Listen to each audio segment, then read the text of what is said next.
Jurnalis asal Spanyol Gerardo Romero mengabarkan jika Barcelona telah mencapai kesepakatan dengan Lionel Messi untuk kembali bergabung musim depan. Namun masih ada PR besar buat Barcelona, yaitu mendapat persetujuan La Liga yang baru-baru ini mempersoalkan salary cap mereka dan meminta pemangkasan 200 juta euro untuk musim depan.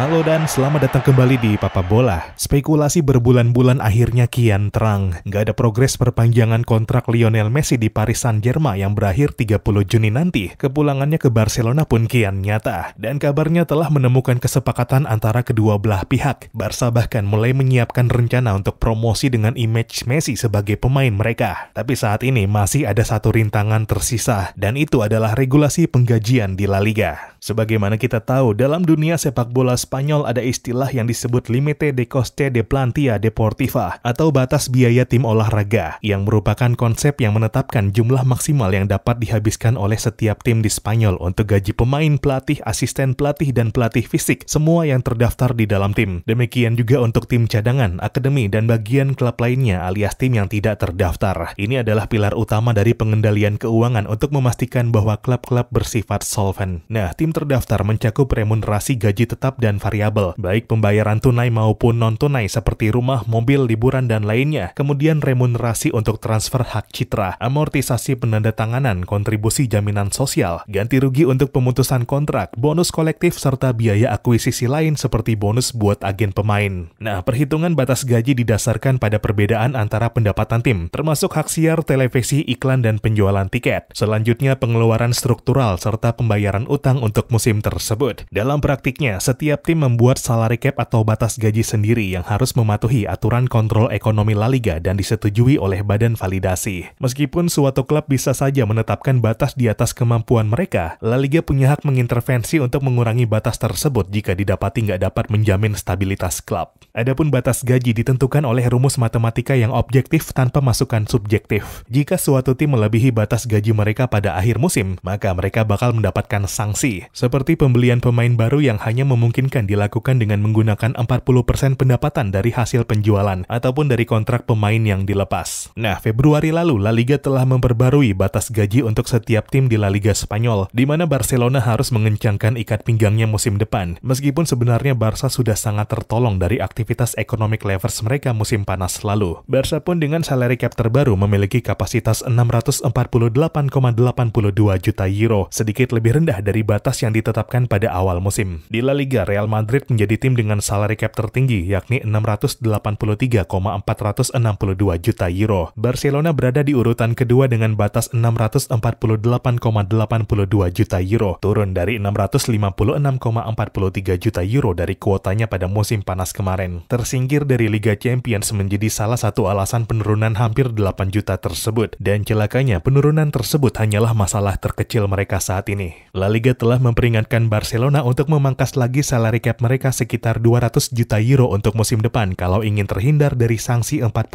tadi. Dengan kata lain, mereka harus mencari cara untuk meningkatkan pendapatan mereka dengan drastis atau mengurangi pengeluaran mereka demi terhindar dari situasi tersebut. Barca memang sedang jaya-jayanya di La Liga musim ini, tapi tersingkir dari Liga Champions dan Europa League benar-benar harus dibayar mahal. Mengambil contoh Atletico Madrid dan Sevilla yang juga tersingkir dari Liga Champions tercatat mendapat pengurangan salary cap lebih 25 juta euro. Nah, situasi inilah yang sekarang menjadi adangan besar Barca untuk memulangkan Messi. Karena dengan pemain yang ada saja salary cap mereka sudah minta dipangkas 200 juta euro. Gimana jadinya kalau masih nekat mendatangkan Messi? Entah formula apa yang disiapkan, tapi direksi Barca telah mengajukan proposal kepada La Liga soal bagaimana mereka mendatangkan Messi musim depan tanpa harus menabrak regulasi finansial tersebut. Menjual dan mengakhiri kontrak sejumlah pemain tampaknya menjadi opsi yang harus ditempuh dalam upayanya memulangkan Messi. Di samping ada pula upaya untuk meraup pemasukan tambahan dengan kesepakatan komersial yang baru. Tahun lalu, Barcelona mencapai kesepakatan dengan Spotify untuk mensponsori tim perempuan mereka juga jersey latihan klub, sampai-sampai menyematkan Spotify di penamaan stadion Camp Nou mereka yang legendaris. Tapi setelahnya, apalagi yang bisa dijual Barca, itulah yang masih menjadi teka-teki. Tapi yang jelas musim ini, Barca masih tanpa sponsor di lengan jersey mereka, dan tampaknya kekosongan itulah yang bakal terisi musim depan. Tapi apakah dengan itu saja sudah cukup bagi Barca menutup lubang yang sudah kelewat dalam?